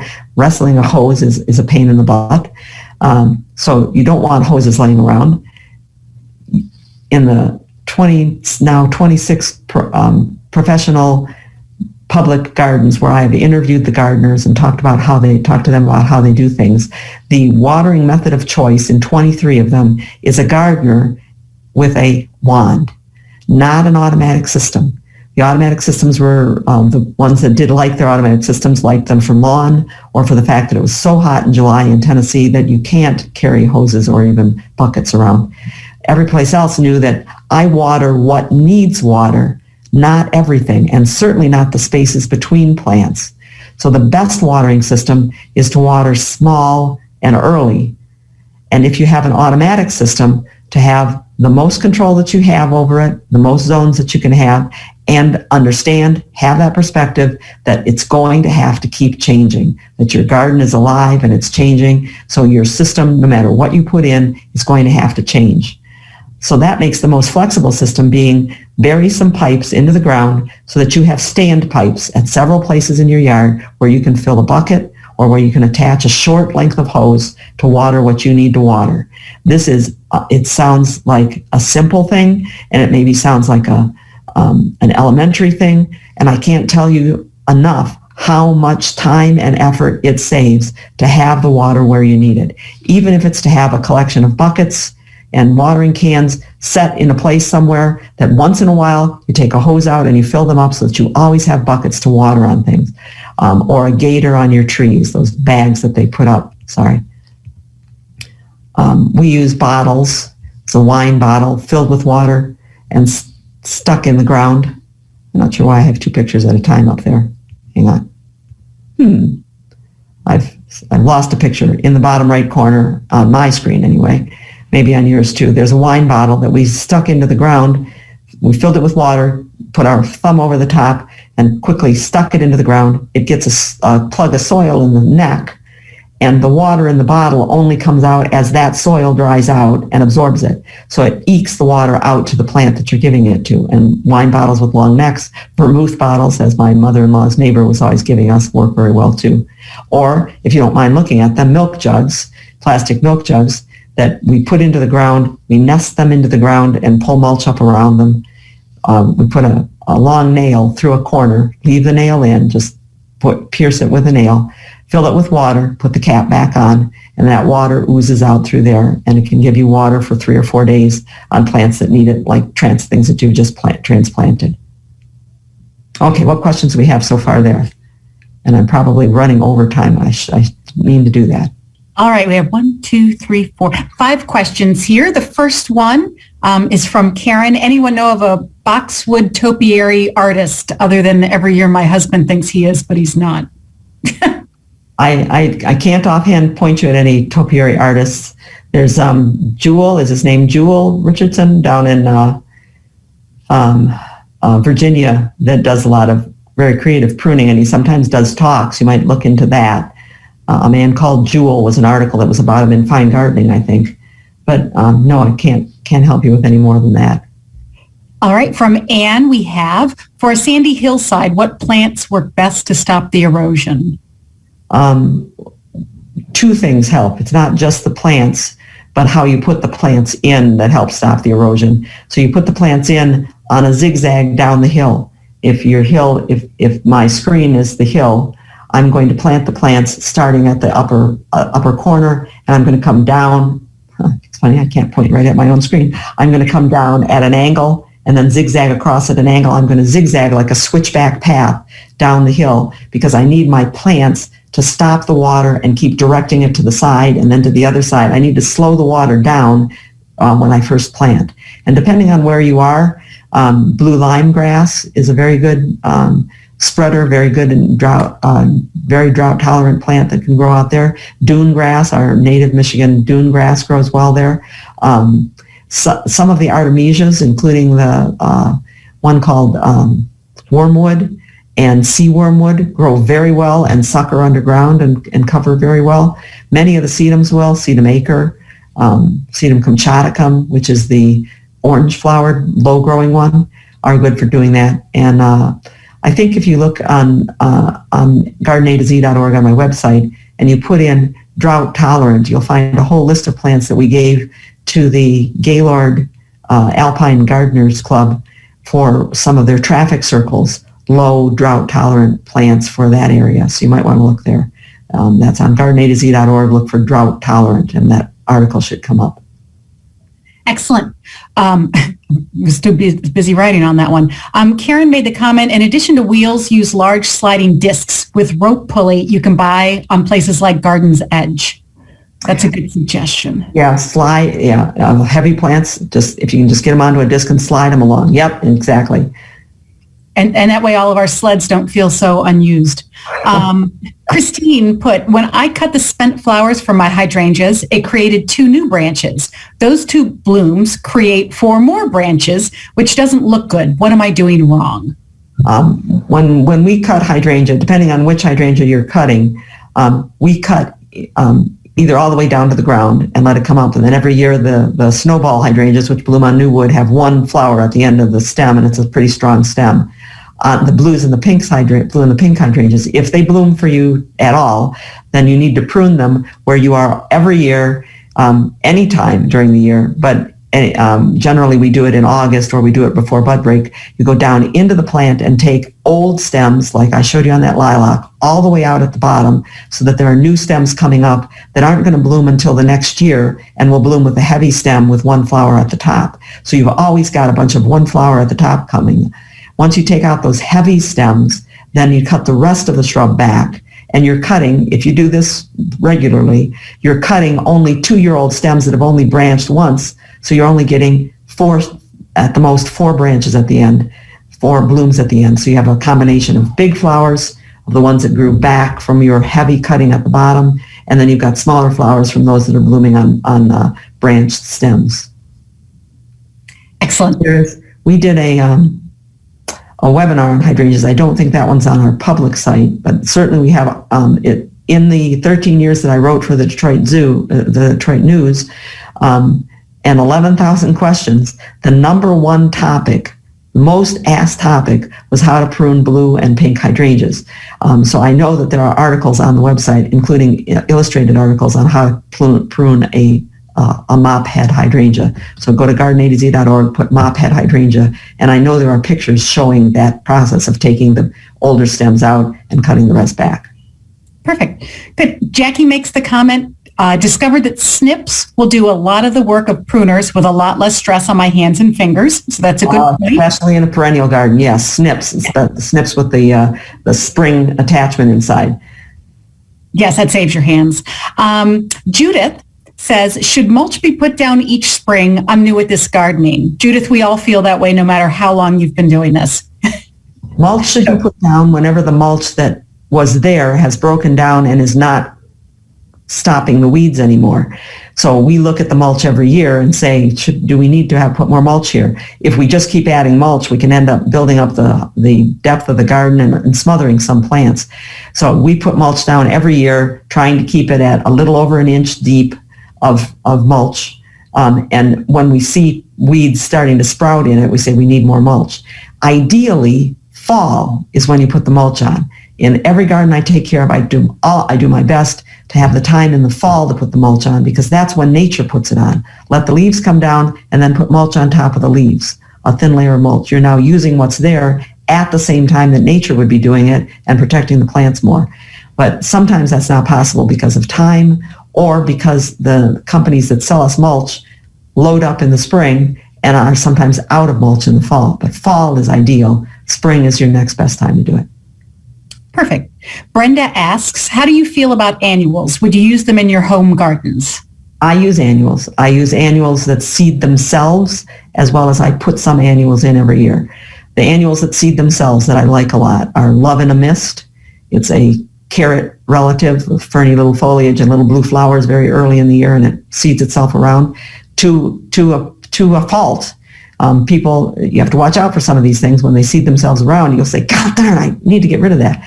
But I use these annuals that seed themselves because they will fill areas that other weeds would otherwise get into. So I use Love in a Mist. I'll use the bread poppies, opium poppies, the not really legal to grow poppies, but they seed themselves in. I use annual carnations, annual pinks, which seed themselves around and come up. We use perilla, which looks like purple basil, and it's a very pretty leaf through the summertime. And I use, the only tall self-sower that I use is Impatiens glandulifera. It's about a 5 or 6 foot tall impatiens that the hummingbirds like, that grows in the shade. and reliably fills the space before other things can get into that area. And all of these things come out easily so that when I look and go, oh, there's too many of you guys, I can just take a hoe and hoe them out. So they're saving space for me like mulch does, but I can get them out of the way easily. Those are all annuals that seed themselves. And then every year I get some annuals. Every year I want some lantana in one place or another because I want more butterfly attraction, and the lantana is good for that. We'll hang fuchsias out or put fuchsias in because we want the hummingbirds that are out there. Last year I generally sow in some annuals every year because we like perennials and bulbs, and I want to put plants in that are going to look good in the middle of summer. I don't really care if they look good in the spring. I've got lots of spring stuff. So I'll sow the seeds of nasturtium in and let nasturtium come up and cover where bulbs were. Excellent. Suzanne had just asked if this is going to be recorded and available later. Yes, it will be available for members, Meadowbrook Garden Club members.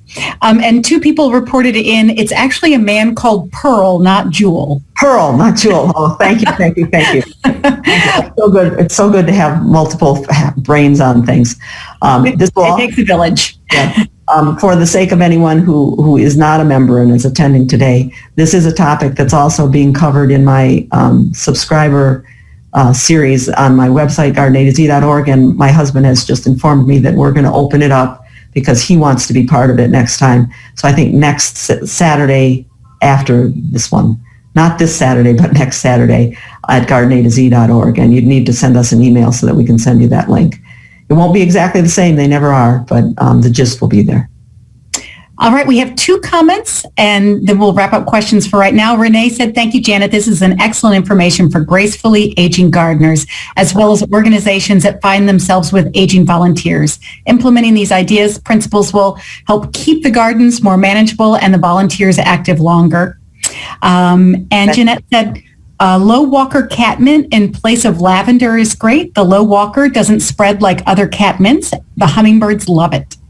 There's another low catmint that I just tried out in a client's garden right now it might be called Cat's Meow. And I'm trying to get them lower and lower because catmint is a great plant. It is a great cover. Don't cut it back in the fall. Let it mulch the garden. Don't cut it back. Great. And that's what we have right now.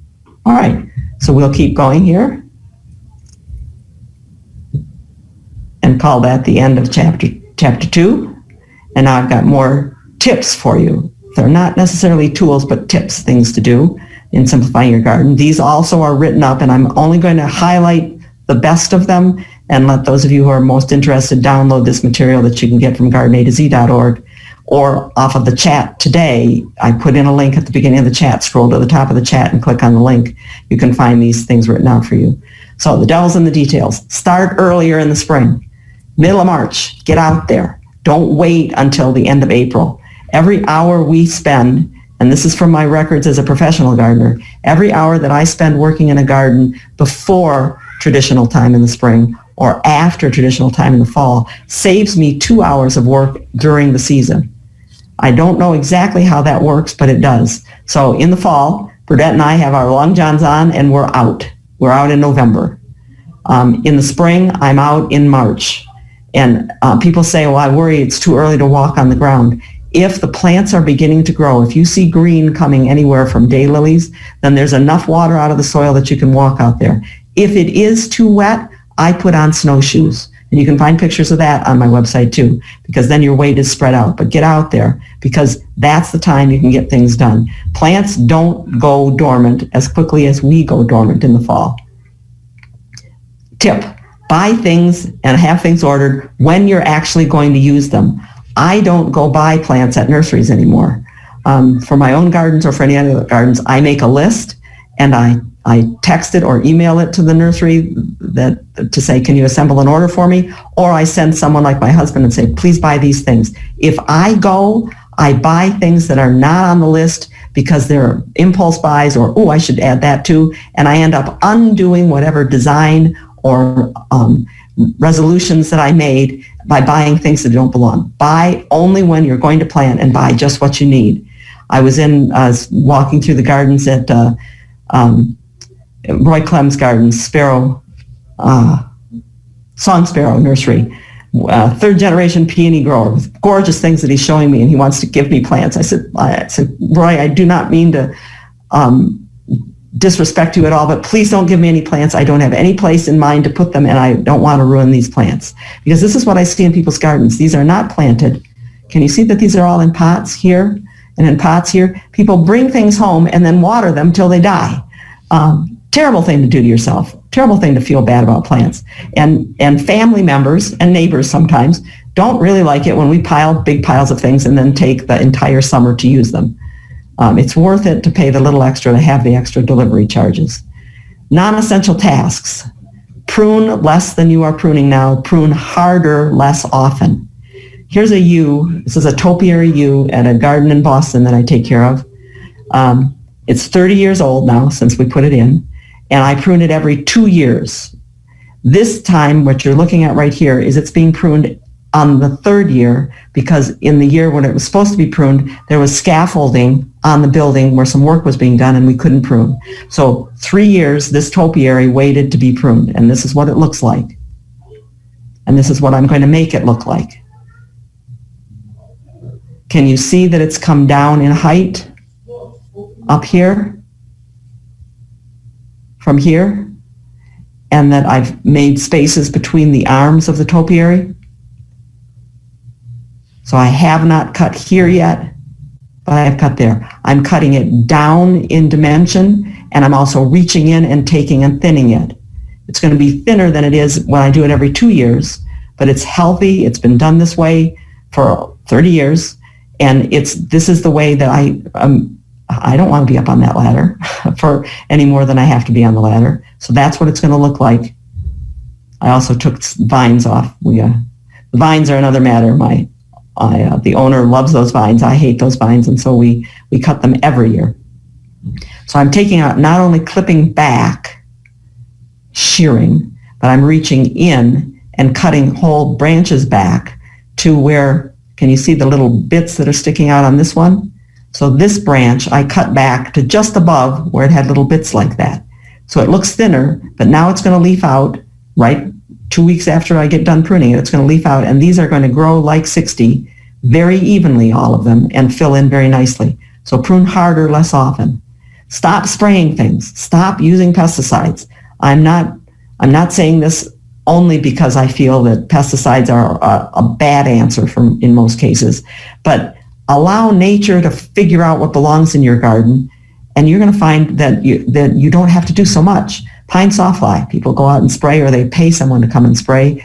Pine sawfly, if you know they're there, if you've got the pine they live on and they've been there in other years, they're going to be there again in the spring, and most insects are going to be there as plants bud out. They are timed to emerge as the plants that they eat come out. So as your pine is budding out, take a hose, a strong spray of water, and spray every few days. You'll have fun doing it, and you'll spray off these guys before they get big enough to eat needles and decimate your plant. Same thing goes for mites or built up foliage inside things like dwarf Alberta spruces.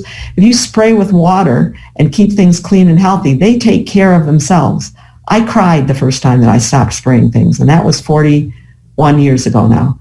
I walked out pregnant into my garden, and I apologized to some spirea and some roses. I said, I'm sorry, you guys. I am not going to handle that stuff. You got to do this on your own this year. And I've never looked back, because the plants do take care of themselves if they're healthy. And if they don't take care of themselves, get rid of them. Other non-essential tasks. Prune in the off-season. Prune your perennials harder. After they bloom, cut them all the way down. Just cut the whole thing off. Don't do the ditzy thing of taking a little bit off. Look at what they do in nurseries. They just chop everything back, move the pots out of the way for 2 weeks, and bring them back in when they've flushed back out again. Fertilize less often. We live in a part of the world that has fertile soil. Look at the trees that grow all on their own. Look at the forests that grow all around us. We don't need much fertilizer, but we do need to renew the soil. So use slow-release fertilizers like blood meal, like the Espoma products that are made out of feather meal and cottonseed meal, or the seaweed products and fish offal products, or manures like chicken manure or poultry manure. Put that on in the off-season, the way nature does it. Washington State Extension did a study years ago. I think it's a 30-year study now, where they spread fish, ground up fish, and they marked the nitrogen in that way that you can mark it with radioisotopes. And they marked the nitrogen. They spread the fish in October on the ground underneath the plants. And by December, half of the nitrogen from the fish was in the wood of the plants already. By April the next year, 90% of what they'd spread on the ground was in the plants. So go out in the fall or in the early spring, use a slow-release fertilizer. It's not going to burn your plants. You don't have to worry about it. And you can just put it on once this year. Maybe you do it next year. Maybe you wait until you do a soil test again. But do a soil test. We have a number of articles and a spreadsheet on gardenatz.org where you can put in your soil test results and look at what kind of fertilizer you want to use, and then stick with that prescription. Your soil is what you're feeding, not your plants. If your soil is low in phosphorus, then you're adding phosphorus. Not likely in Michigan. If your soil is low in potassium, which is likely in Michigan, you're adding potassium sources. So these are the things you want to do. Don't make yourself work. One of the biggest things you can do is make less edge. Like I was showing my friend in the recommendations that I talked about a little earlier.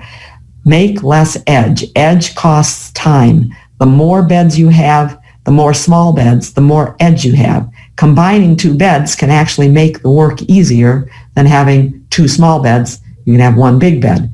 And wherever you have an edge, put in a root barrier.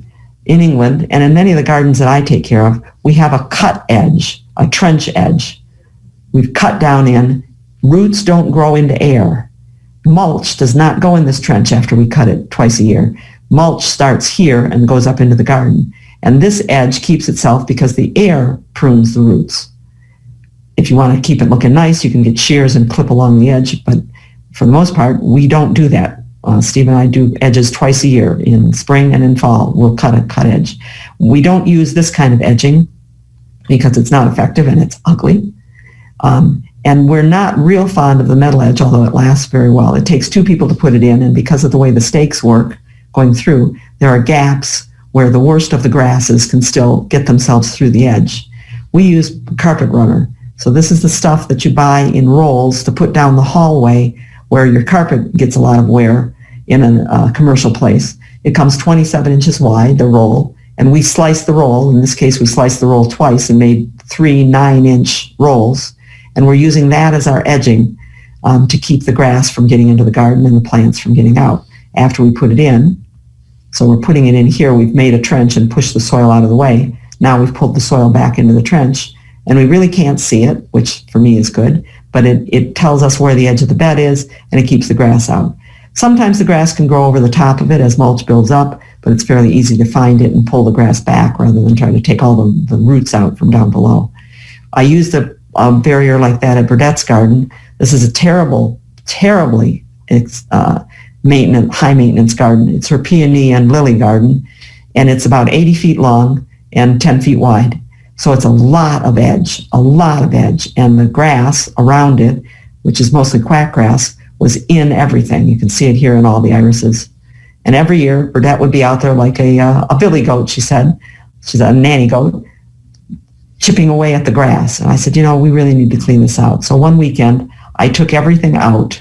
I took the lilies out. I took the iris out. I cleaned out the roots, took out the grass. I cleaned right up to the peonies and took all the grass out and put an edge in. And this is 5 years later. Burdett's she's using straw that year as a mulch.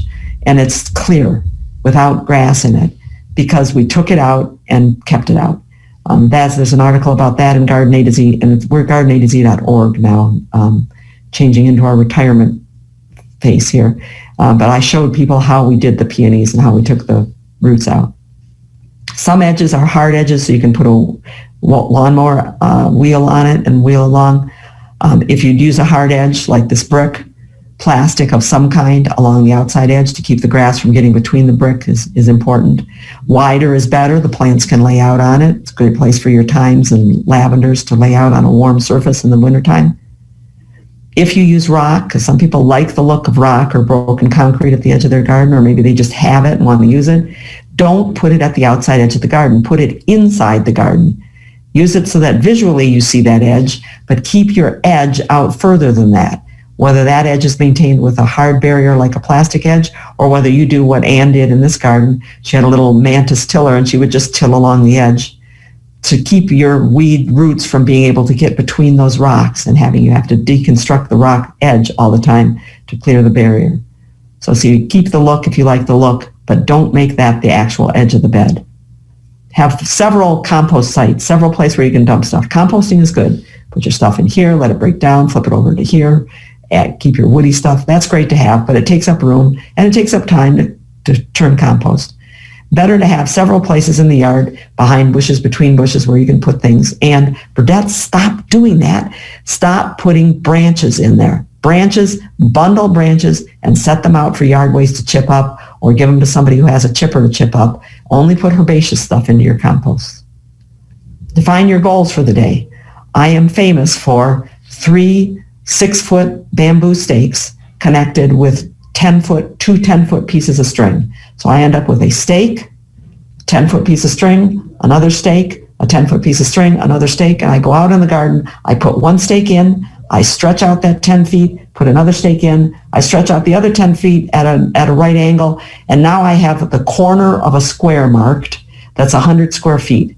And I stay there until I'm done with what needs to be done in that area. Otherwise, we do that thing where we start here, crawl over there, do that, walk over there, look for our rake over there, talk to the neighbor over there, and at the end of the day, have not done anything that's visibly done where I can say, it's done, it's taken care of. This is a list that I left for the gardener who works with me at one of the gardens. I've listed the things that need to be done. I'm pointing at my screen. I've listed the things that need to be done and starred the things that are the priorities. If you do nothing else, Brenda, I'm telling her, get those things, start on those things right now. And mostly the things that are starred on my list are the high visibility areas. Front door, next to the patio. That's where your high maintenance places should be. That's where your perennial garden should be. Not in the back 40.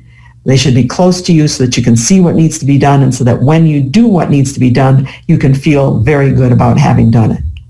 Plant small so you can water small. We start everything small.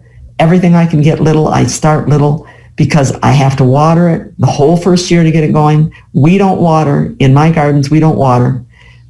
We water things until they're established, and then they're on their own. If they don't make it, in Michigan, where we get water, then they're a loser. So we don't have them out there. We have clients who water, and yes, they can have more lush growth, but we also have more cost and more maintenance on that water. So plant small, because the bigger that we plant, the more water we need to walk out there with. And we do walk around with water when we're watering.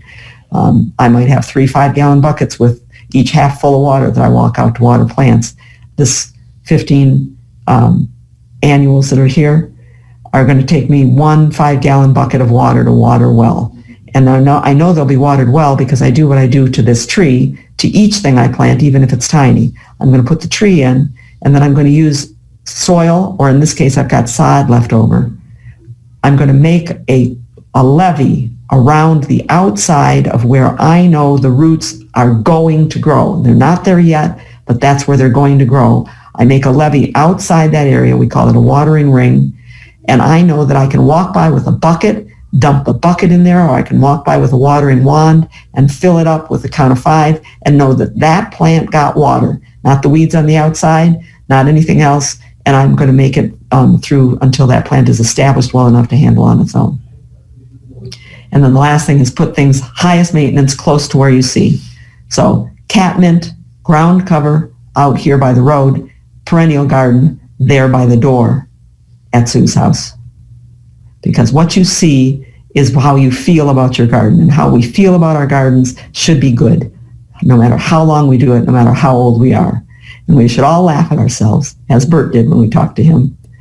Your balance goes to hell when you get older. All the gray matter you have left rolls to one side and you tip over. Maybe we like to garden because we're on the ground. We can fall over, but not so far. So that's what I brought for you. If you want to read the actual interview notes, then those are also on my website on that same place. I didn't put a link up to them because they're a lot more detailed than you might need to see. But that's at a2z.org. Click About Us, then click Webinars and Conference Materials, and scroll down the list of conference materials. There's dozens there, and you'll find Simplicity. simplify. So I would say if there's anybody left that wants to talk, I'm sorry to run so long over. We can take some more questions. We have two questions. One of them is from NT Moore. I don't have your full name on here. What do you do for tent worms on hydrangeas? Oh, the tent worms are the ones that live inside and crumple up the leaf. I think that's probably what you're talking about, because they make it, they knit the leaf together and the leaf gets all lumpy, looks like spinach, or the inside of the heart of a lettuce. Those we pick out. They are a cyclical problem.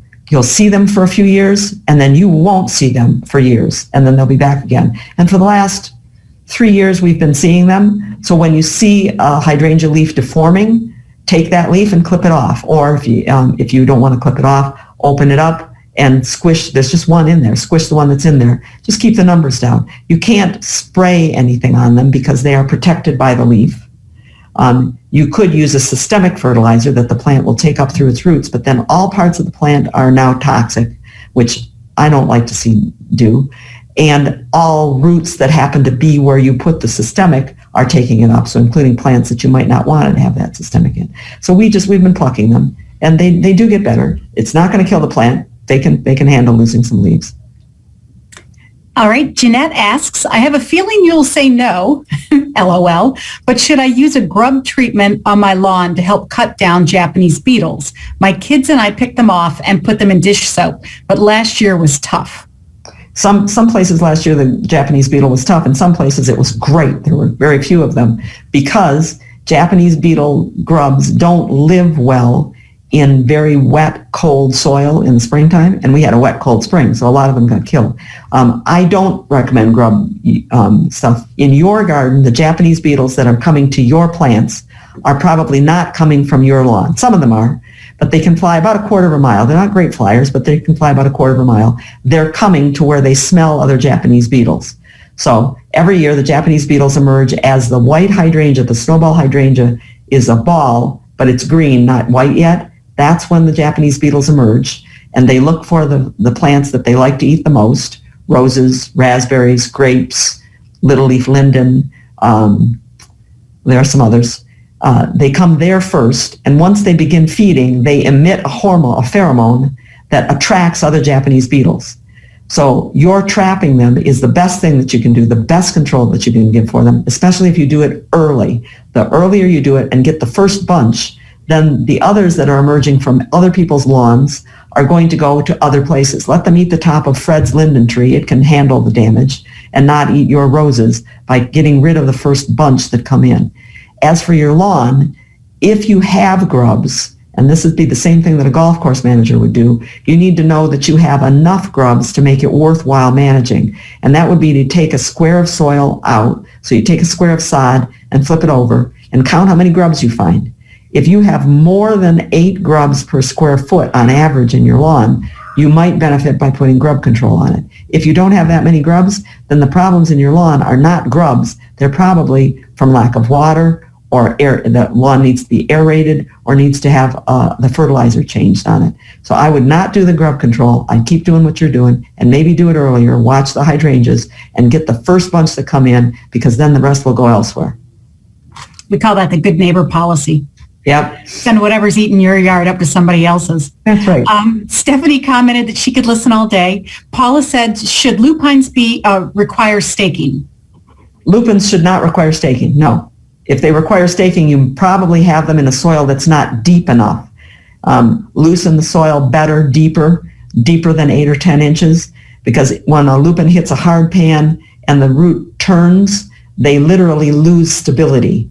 So if it's falling over, check for the depth of your soil.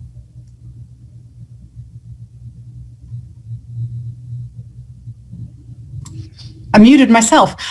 We have one last question from Connie. Moles were horrible last year, and Connie, they were in my yard as well. Any suggestions? Not any real great suggestions.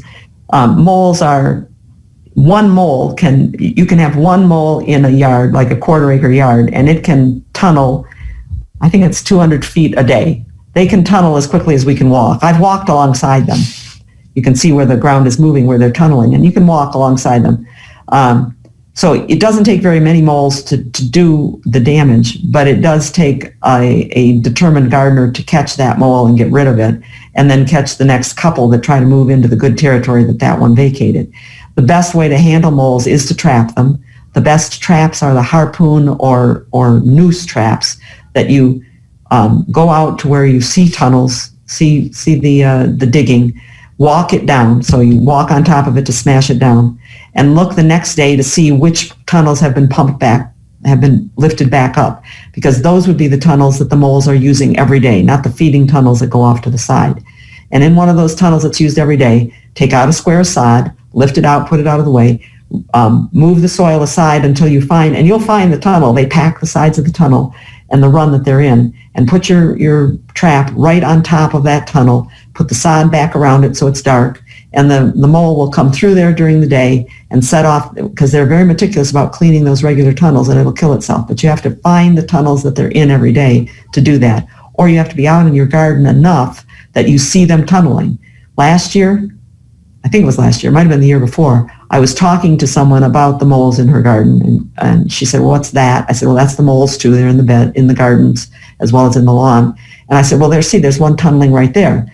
And I said, and if you see it tunneling and you take a shovel and you hit right behind where you see the tunnel, see the soil bumping up, you can kill it. I said, you could probably do it with your foot. And I stomped down and I killed a mole with my foot. I felt awful. I'm just not into killing moles. But so if you're out there a lot, you can see them and kill them. But the other things like putting baits in that have, people say they put in chewing gum that has pesticides in it to kill them. Moles collect a lot of stuff and store it away for the off season. So chances are that they're taking what you put in there and then they're just putting it in their larder and not eating it right away. And they don't eat just grubs. They eat worms. They eat the other things that develop in the soil. So they're going to be around. And that's as much help as I can give you. Traps, or watch for them and kill them when you see them tunneling. Okay, we have two more that popped up, and then we'll go on and wrap up today. From Dan, do you have an opinion on the liquid core aeration? Liquid core aeration. If we very much recommend that people corate on their lawns, where you pull out plugs of lawn. If you're a golfer, you've seen this on the golf course, where they pull out what looks like goose droppings and leave them laying all over, drying out on top of the ground, and then rake that back into the holes. That's like putting a lot of mini compost pits all through your whole lawn, and that does a great deal. Liquid aeration I've seen done on trees, not on lawns, and it's technically not core aeration, because what they do is drill holes. Usually they're 1.25 inch holes. They drill down into the soil 12 inches or so, and then they put in a compressor rod and blow air or moist or liquid into the hole to fracture the sides of the hole, so they're aerating further out and further down.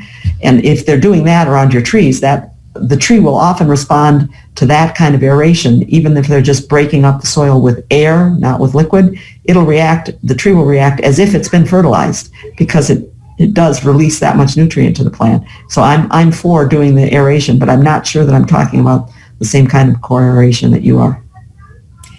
The last question is from Judy, and she asks, should I turn my willow out front to the ground?